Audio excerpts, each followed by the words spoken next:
wala tayong update no sa dive natin. So ito nga pala yung first dive natin of the year.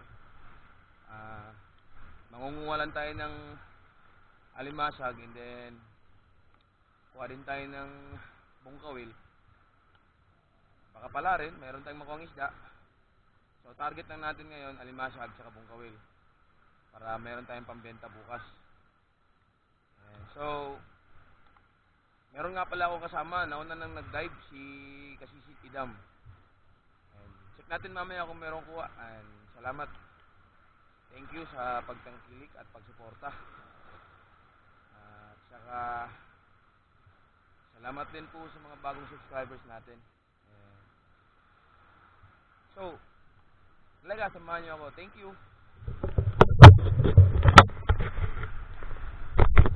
Ito pala yung kasama natin. Hindi na nakapaghintay, nag-dive na si Kasisi Tidam.